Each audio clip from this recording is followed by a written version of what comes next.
Selamat malam teman-teman, Shalom. Mari kita semua bangkit berdiri. Sebelum kita memulai ibadah persada ini, mari kita tunduk kepala berdoa. Tuhan, terima kasih Tuhan. Kami mengucap syukur ya Tuhan, di dalam masa pandemi ini, kami masih dapat melayani dan beribadah kepada Engkau ya Tuhan. Ajarilah kami selalu setia kepada Engkau. Tuhan, mungkin ada teman-teman kami yang sedang sakit, maupun dalam pemulihan ya Tuhan. Biarlah kasih setiamu dan pertolongan Engkau menyertai mereka. Karena Engkau yang berkuasa di dalam kehidupan kami ya Tuhan. Tuhan berkatilah ibadah ini dari awal, pertengahan sampai akhir. Di dalam nama Tuhan Yesus Kristus kami berdoa. Amin. Di saat-saat yang sulit, mungkin banyak sekali pergumulan di dalam kehidupan kita. Tetapi kita yakin dan percaya segala sesuatu pasti akan mendatangkan kebaikan. Karena Tuhan yang kita sembah adalah Tuhan yang baik dari dulu, sekarang, sampai selama-lamanya.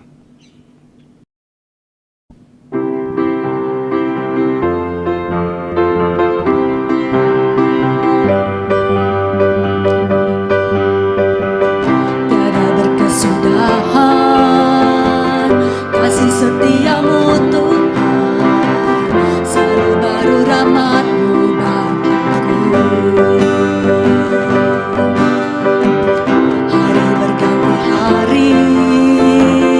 Tetap kulihat kasih-Mu tak pernah berakhir di hidupku.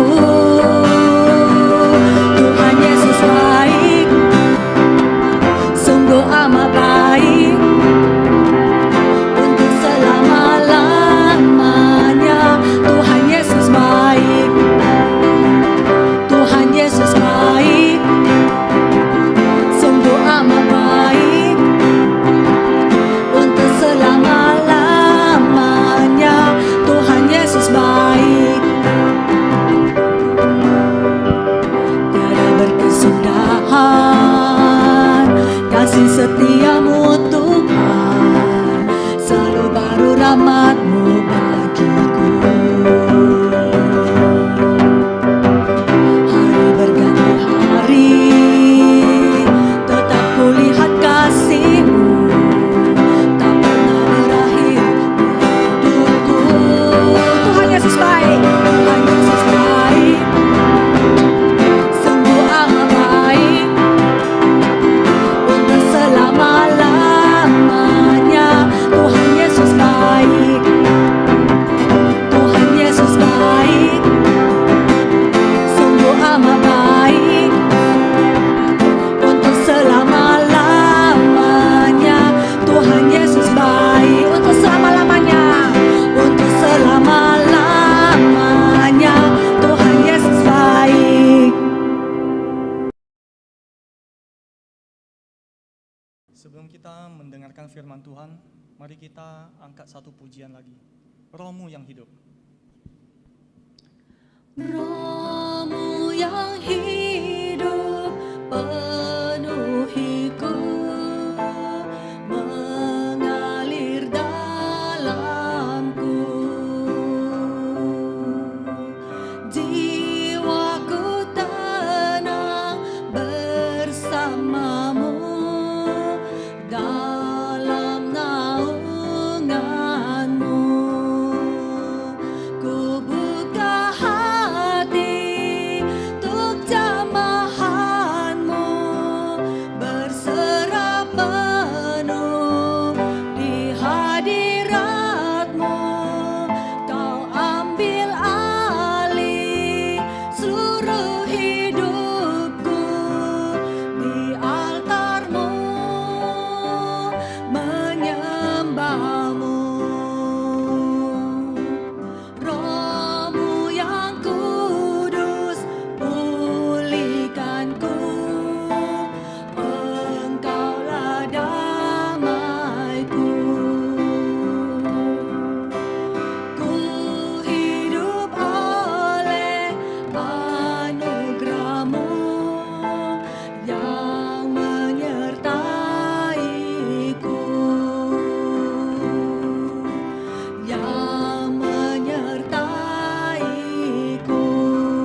waktu dan tempat kami persilakan Evangelis Andrew Ong untuk menyampaikan firman-Nya.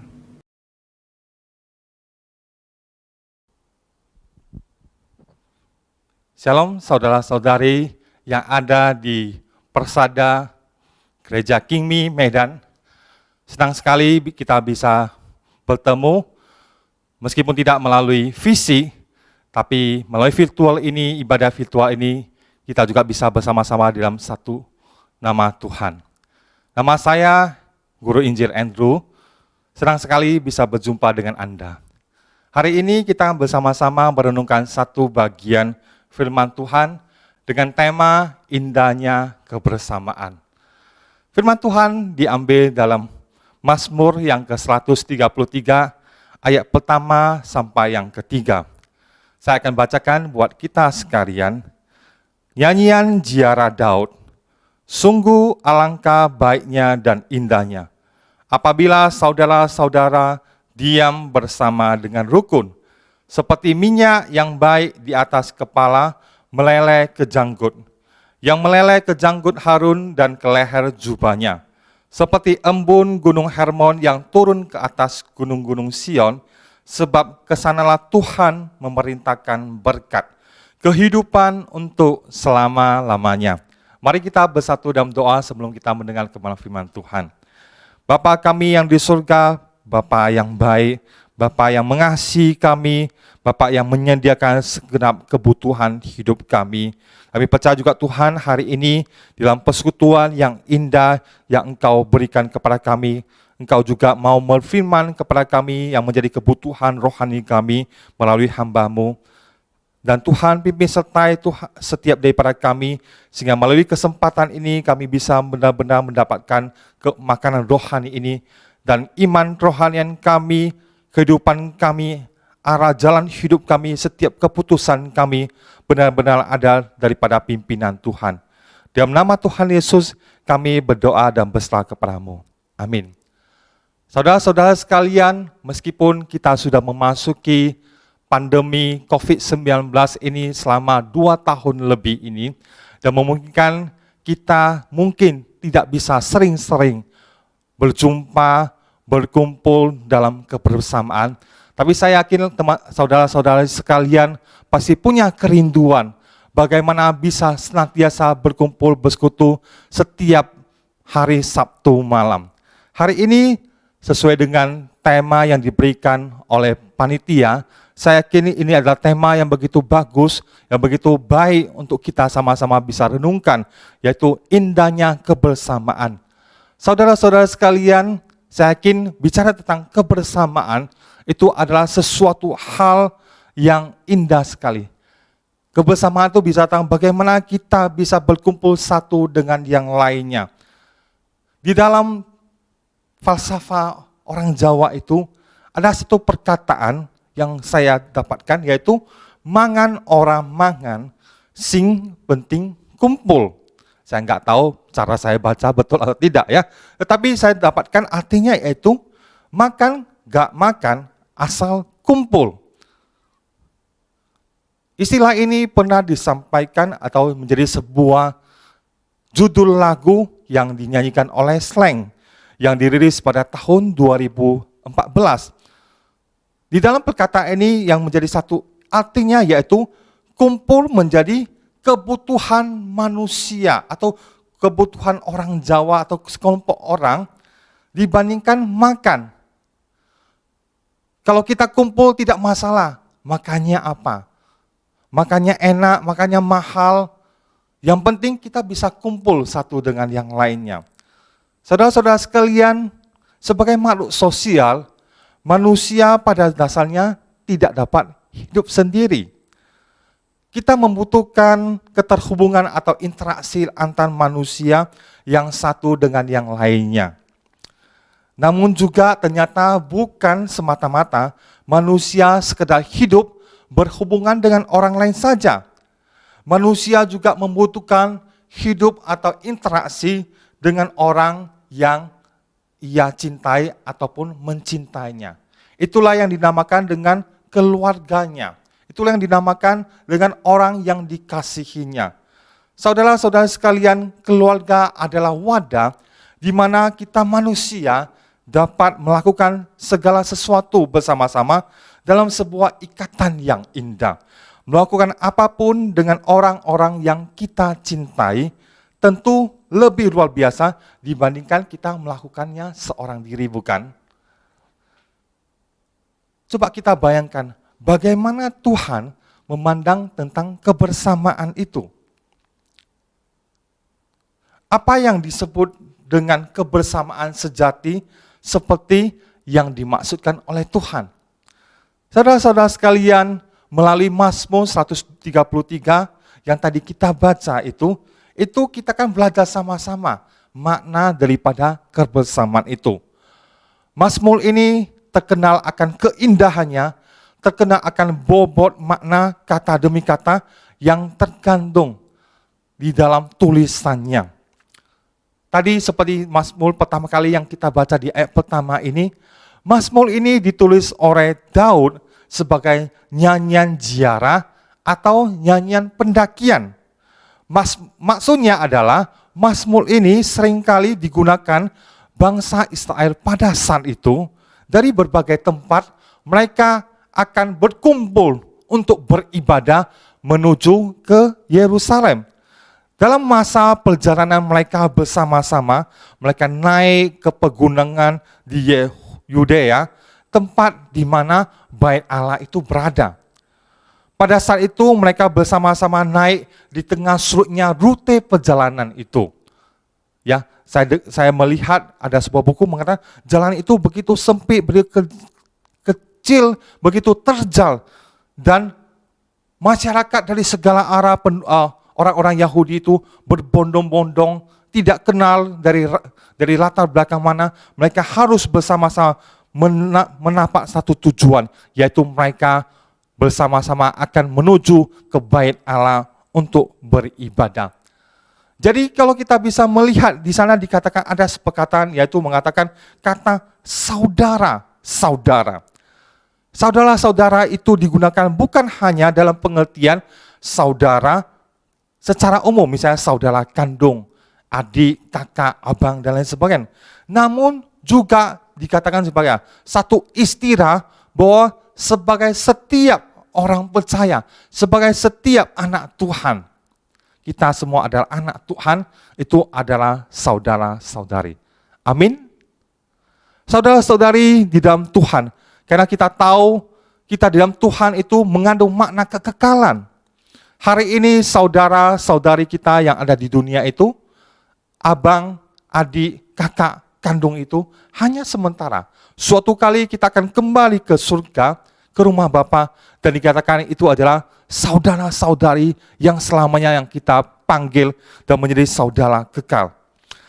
Saudara-saudara sekalian di dalam Tuhan, sama juga Tuhan sedang di dalam Mazmur ini menekankan makna kebersamaan yang sejati di dalam hubungan sebuah keluarga orang percaya. Tuhan memandang kebersamaan sebagai sesuatu bukan hanya baik, dikatakan, tetapi indah. Permunculan kata baik dan indah itu sangat menarik untuk kita perhatikan. Kata indah itu sebetulnya di dalam teks aslinya itu lebih menjelaskan tentang menyenangkan. Yang menyenangkan. Jadi bukan hanya untuk dikatakan indah untuk dilihat. Kalau indah untuk dilihat itu berarti objek lain, tapi kita tidak bisa merasakannya. Tetapi menyenangkan itu bisa dirasakan, dinikmati. Itulah bukannya sebuah hal yang begitu menarik. Saudara-saudara sekalian dikasih oleh Tuhan. Inilah yang menjadi kita bisa melihat indahnya daripada kebersamaan di dalam Tuhan. Ada sesuatu yang menyenangkan, yang bisa kita rasakan, yang bisa kita nikmati, dan itu menjadi pengalaman yang tidak bisa dilupakan sampai selamanya. Saudara-saudara sekalian, Tuhan juga menekankan bahwa setiap kali ada perjumpaan, ada perkumpulan daripada orang-orang percaya itu, ada hal-hal yang luar biasa yang Tuhan katakan di dalam Tuhan akan memberikan berkat-berkatnya kepada siapapun yang melakukannya. Saudara-saudara sekalian, kita akan perhatikan Tuhan di dalam Mazmur pasal 133, Raja Daud itu melukiskan ada dua hal tentang indahnya kebersamaan itu. Dia melukiskan dua hal itu, mungkin kita orang zaman sekarang itu agak susah untuk mengertinya. Tapi kita hari ini mulai kesempatan, kita belajar dua hal itu dan kita akan coba bersama-sama menemukan apa maksud daripada kebersamaan yang Tuhan inginkan. Yang pertama, Daud melukiskan kebersamaan itu seperti minyak yang baik di atas kepala meleleh ke janggut, yang meleleh ke janggut Harun dan ke leher jubahnya. Saudara-saudara sekalian, kalau kita berpikir tentang menggunakan kata minyak, seperti minyak yang baik. Saudara-saudara sekalian, mungkin hari ini kalau mungkin ada juga orang-orang yang seumuran atau di atas kita. Biasanya mau berkumpul, ada acara, ada pesta, kicia-cia gitu ya, atau orang menikah ataupun acara ulang tahun dan lain sebagainya. Itu biasa orang suka apa? Memoleskan minyak, betul ya? Minyak untuk di atas kepalanya supaya kilat, supaya cantik dan lain sebagainya. Sama juga saudara-saudara sekalian pada saat itu ya. Bangsa Israel pada saat itu suka pada orang zaman pada saat itu khususnya. Mereka sangat menjunjung tentang minyak itu. Minyak itu dikatakan itu bukan hanya minyak biasa, tetapi sebuah minyak yang harum. Kalau saudara-saudara sekalian ingat pada waktu zaman Tuhan Yesus itu, dalam Yohanes pasal 12 itu, pernah sekali waktu Yesus datang ke rumah Marta Maria di situ. Dan pada saat Yesus duduk di situ, Maria memenyaki kaki Yesus. Dan dikatakan di dalam Yohanes pasal 12 ayat 3 itu, minyak itu, bau minyak itu harum semerbak di seluruh rumah itu. Saudara-saudara sekalian, jadi bagian pertama tadi kita sudah melihat bahwa suatu ada perjumpaan, ada kebersamaan di antara anak-anak Tuhan itu, diistilahkan dengan sebuah apa? Ada minyak, seperti minyak yang baik. Dengan katanya seperti minyak yang harum yang ada di dalam ruangan itu. Tuhan lewat pemazmur Daud itu menggambarkan keindahan daripada sebuah kebersamaan itu. Saudara-saudara sekalian, bicara tentang minyak itu tidak hanya berhenti sampai di situ saja. Di situ juga mengatakan di dalam kebersamaan itu menggunakan minyak untuk mengatakan simbol untuk pengurapan imam harum. Di dalam perjanjian lama, Tuhan menggunakan tindakan pengurapan dengan minyak untuk menandai pemisahan orang-orang tertentu untuk tugas pelayanan ilahi atau kudus itu. Minyak itu melambangkan Roh Kudus yang turun ke atas seseorang dan mengkhususkan seseorang dari keturunan Lewi untuk tujuan Tuhan.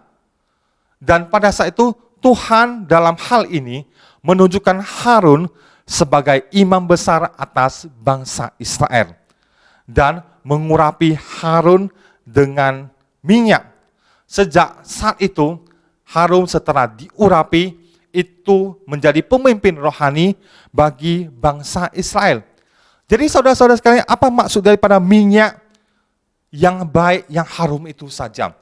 Tetap kita bisa melihat bahwa minyak itu diurapi di atas kepala, meleleh ke janggut, dan meleleh ke janggut Harun dan ke leher jubahnya. Itu menandakan bahwa apa? Ada kebersamaan itu bukan hanya kebersamaan yang tidak ada arah, kebersamaan yang tanpa arah. Tetapi kebersamaan itu adalah kebersamaan yang terpimpin, kebersamaan yang punya tujuan. Yang pada saat itu dikatakan apa? Setiap orang harus tahu ada pemimpin di dalam kebersamaan itu. Saudara-saudara sekalian, sama juga di dalam persekutuan ataupun di dalam gereja atau di dalam perkumpulan. Kita harus ingat juga apa? Tuhan juga menetapkan seorang pemimpin. Biasanya ada ketua daripada persekutuan tersebut. Biasanya ada kepala majelis, ketua majelis, ataupun kepala gembala sidang daripada sebuah gereja ataupun sinode. Saudara-saudara sekalian, itulah maksud daripada pemimpin, yaitu perkumpulan yang punya arah, yaitu Tuhan menuju dari pemimpin itu, dan setiap orang harus tunduk taat kepada pemimpin tersebut dan tidak boleh sembarangan. Dan sama juga saudara-saudara sekalian, pada saat itu Tuhan juga mewakili pada saat itu perkumpulan, yaitu bagaimana kebersamaan yang indah itu juga harus terarah, ada yang memimpin membawa mereka. Dan pada saat itu bangsa Israel pada saat itu mereka berjalan menuju Gunung Sion, saya yakin mereka juga ada pemimpin yang terarah, bukan sembarangan. Karena meskipun tempat yang dijalankan itu tempat yang ramai sekali, banyak sekali berbondong-bondong orang dari latar belakang yang berbeda, tapi mereka punya arah. Karena apa? Adanya pemimpin, tidak sembarangan. Saudara-saudara sekalian, sama juga dalam kehidupan kita. Kita juga harus punya arah, tidak boleh sembarangan.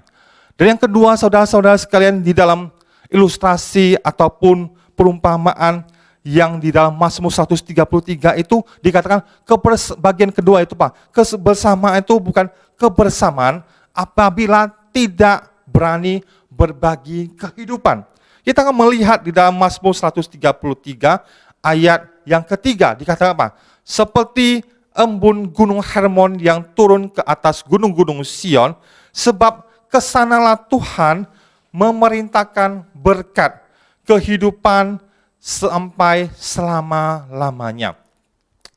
Saudara-saudara sekalian, keindahan sebuah kebersamaan juga digambarkan oleh pemazmur Daud ini seperti pertama, dinginnya embun gunung Hermon. Kalau kita melihat gunung Hermon yang ada di daerah Palestina itu adalah gunung yang tertinggi. Itu dicatat sekitar 2.700 meter di atas permukaan laut. Keberadaannya itu bisa terlihat dari berbagai tempat di wilayah Israel, Palestina pada saat itu dan saat ini. Dan dia setiap tahun menerima curah hujan 60 inci. Sepanjang 2/3 tahun salju menyelimuti gunung itu. Kita tahu itu di daerah Timur Tengah, daerah yang panas, daerah yang mungkin kebanyakan adalah tanah dengan padang gurun yang tandus. Tapi ada satu hal yang luar biasa daripada gunung Hermon yang tinggi ini, itu gunung yang senantiasa waktunya itu adalah bersalju, tertutup oleh salju, dingin, punya kapasitas, punya volume salju yang begitu besar. Dan dikata apa? Pada musim semi menjelang musim panas, cairan saljunya itu pasti apa? Biasanya kalau salju itu seperti es, dia akan meleleh dan menimbulkan air yang begitu banyak mengalir ke bawahnya. Dan dikatakan bahwa apa? Gunung Hermon itu suatu musim semi menjelang musim panas itu hanya meleleh ya, dan menjadi satu air yang begitu banyak, dia akan mengalir ke Danau Galilea menjadi pasokan utama Sungai Yordan, lalu mengaliri seluruh dataran Israel, dan dataran Israel Palestina pada saat itu menjadi daerah yang surplus, penuh dengan air yang berlimpah untuk menjadi kebutuhan hidup mereka, baik untuk bercocok tanam ataupun kebutuhan makan, minum, atau kehidupan sehari-hari mereka. Saudara-saudara sekalian, dari sini kita bisa melihat bahwa apa?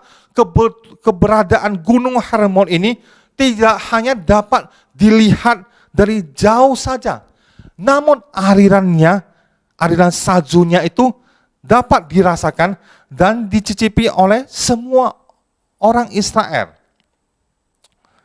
Saudara-saudara sekalian, dikatakan, jadi artinya dikatakan, mengapa embun gunung Hermon yang turun ke atas gunung Sion?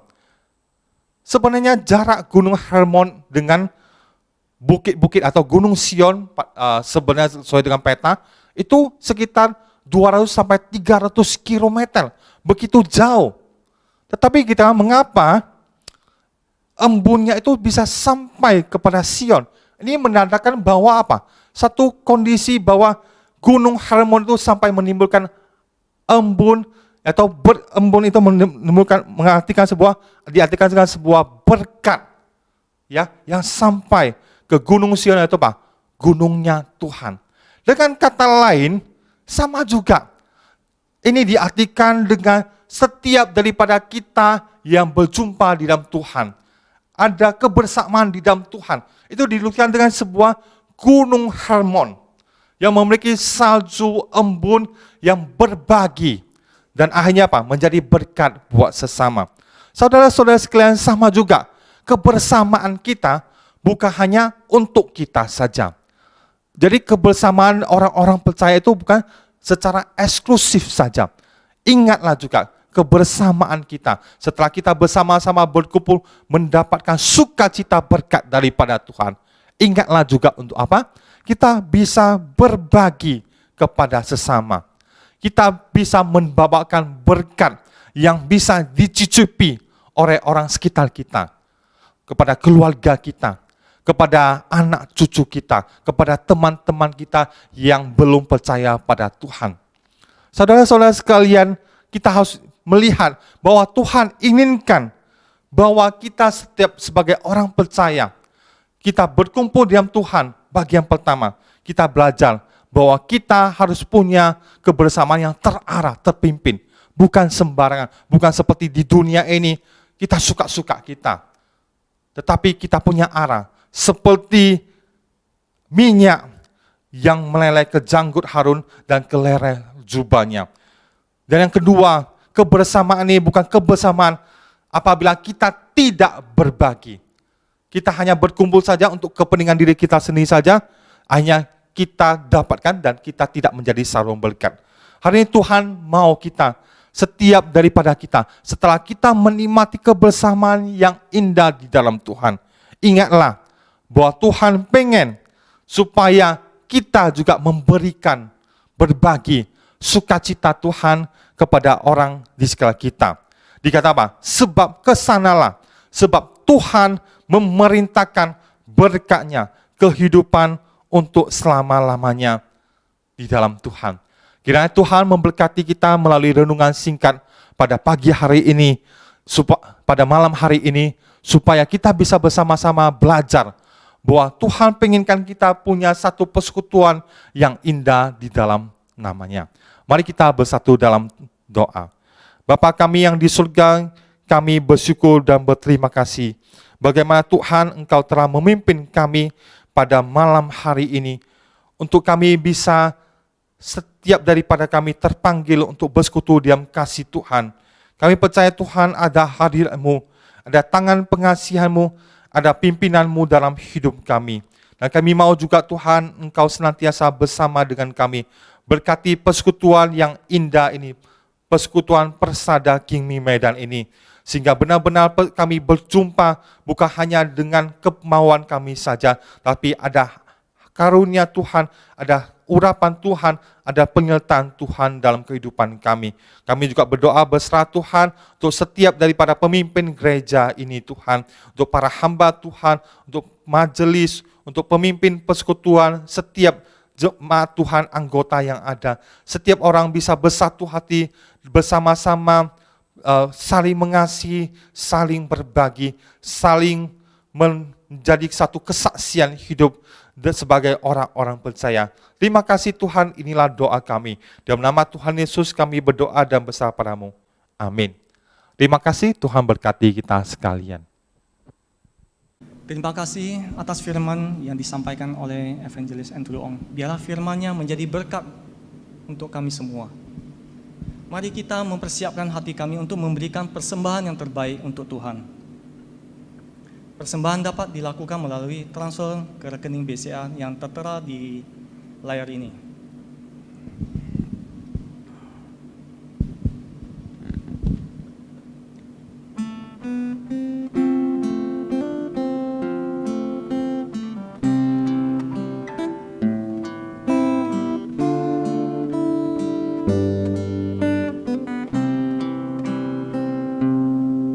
Terima kasih Tuhan untuk kasih setiamu yang ku alami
adakan syukur bagimu.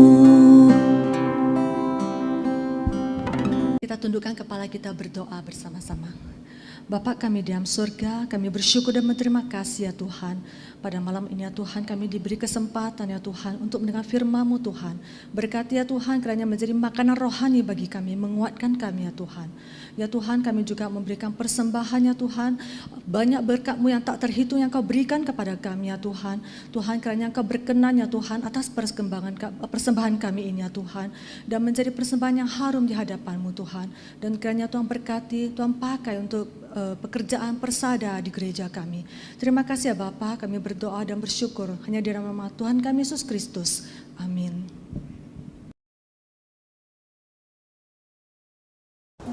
Selamat pagi teman-teman persada. Apa kabar semuanya? Saya doakan tetap sehat selalu dan praktis social distancing ya. Sekarang pukul 7:30 pagi di tempat kerja saya. Mungkin bisa dilihat dari latar belakang masih gelap gulita ya, karena musim dingin. Jadi terangnya itu agak siang, jam 9-an. Cuaca hari ini sangat-sangat dingin, minus 28 derajat, tapi tidak bersalju seperti minggu sebelumnya ya, mengerikan. Ya, saya sebenarnya mau memberikan kesaksian atas berkat karunia Tuhan selama planning kami untuk berangkat ke Kanada ya. Ada ups and downs, ada suka dan duka, tapi hasilnya itu sesuai dengan waktu Tuhan. Sebelum kami berangkat ke sini, setelah mendapatkan visa, kami mengurus ya tiket penerbangan, tapi saat itu sangat krisis karena semua penerbangan dari Indonesia tidak izinkan ke Kanada kecuali melewati Jepang. Tapi karena travel agent sama sekali tidak tahu protokol imigrasi ataupun kesehatan, jadi saya itu hampir setiap hari itu telepon ke Jepang, ke JAL ya, perusahaan penerbangan Jepang, dan juga ke Vancouver Airport.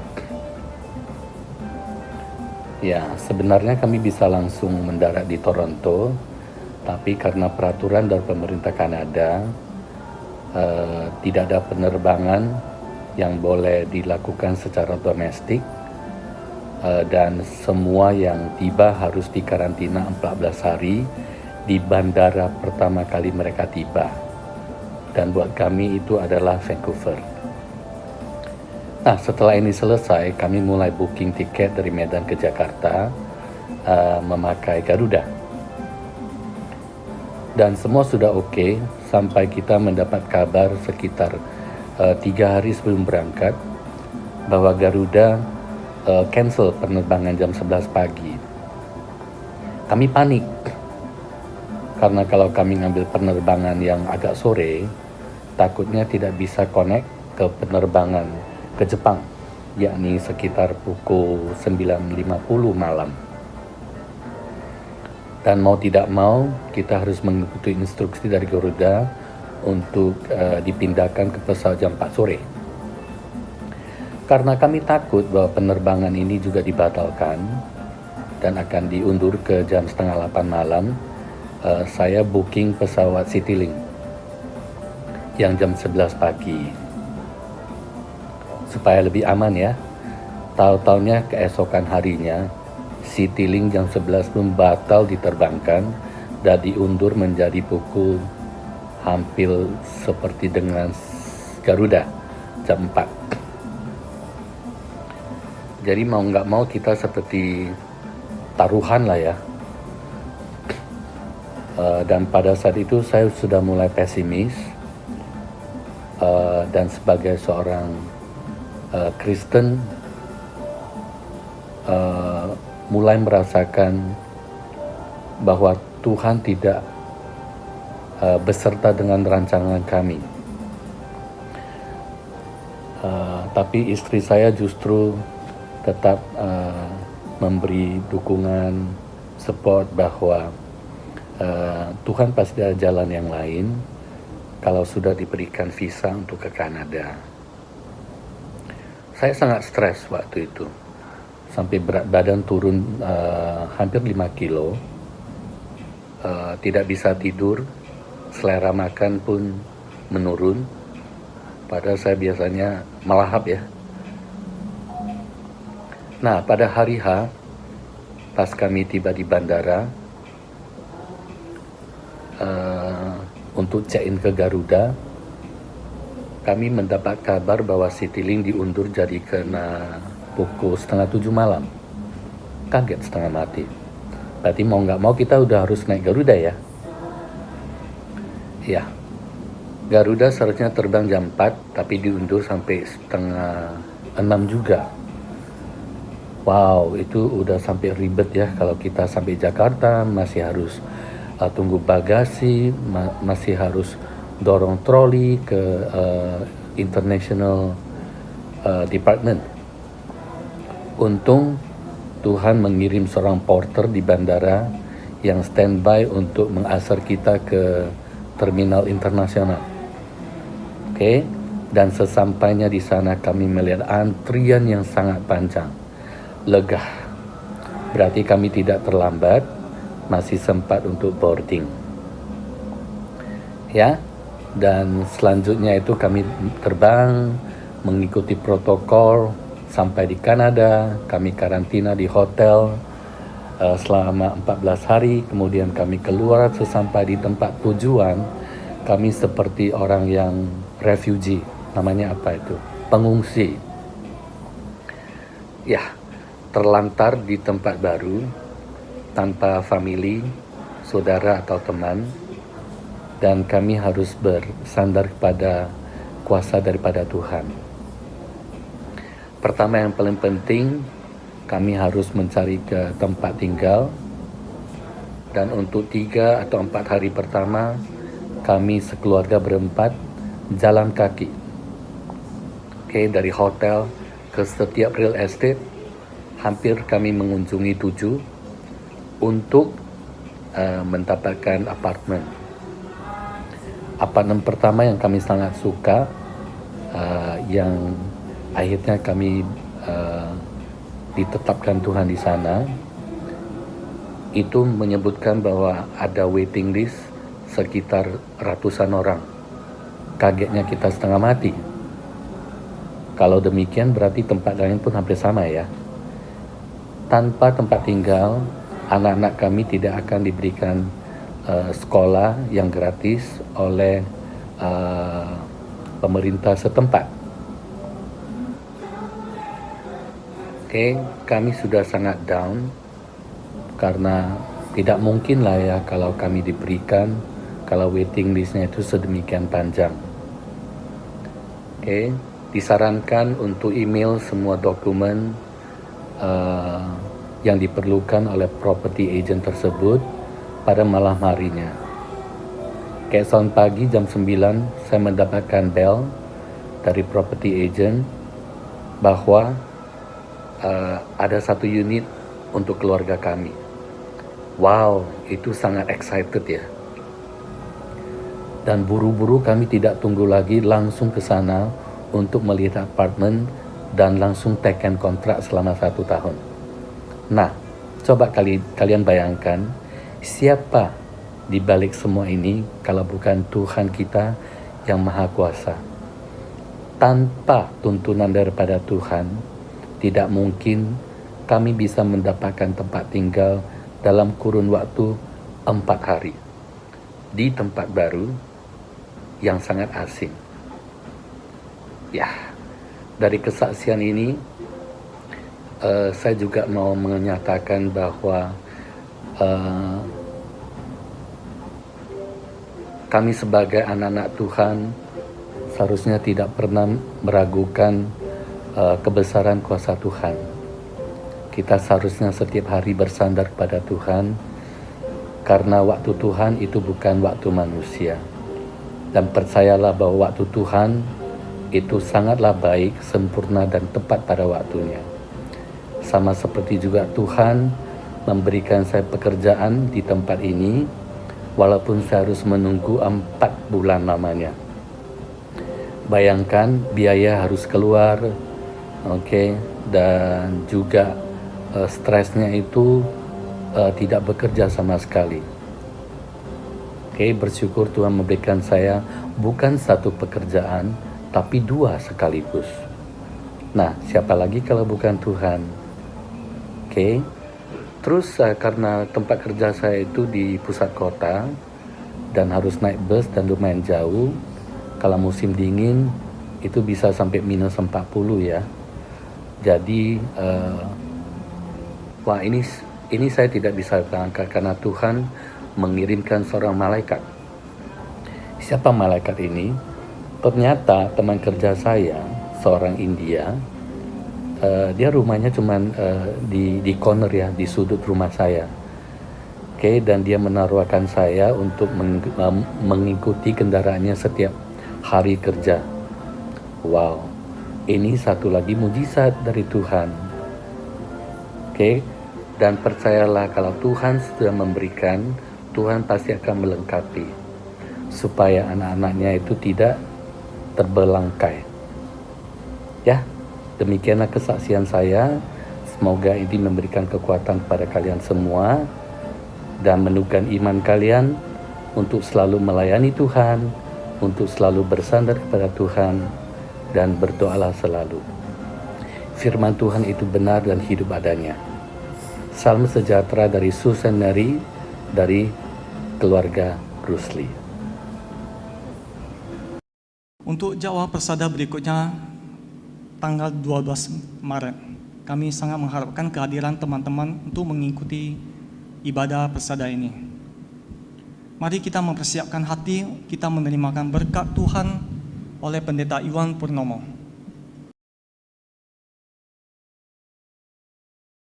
Baiklah Bapak Ibu yang terkasih, bagi Bapak Ibu yang ada di tempat ini maupun Bapak Ibu yang mengikuti persekutuan secara online di rumah masing-masing, sekarang silahkan kau bangkit berdiri. Bukalah hatimu, angkat tanganmu dan terimalah dengan iman berkat ini. Kiranya berkat kasih dari Allah Bapa yang limpah-limpah, damai sejahtera, anugerah dan sukacita Tuhan Yesus Kristus yang melampaui segala situasi dan pergumulanmu masing-masing, penyertaan, pemeliharaan, perlindungan, kekuatan dan pimpinan Allah Roh Kudus menyertaimu mulai sekarang sepanjang tahun 2022 bahkan sampai selama-lamanya. Amin.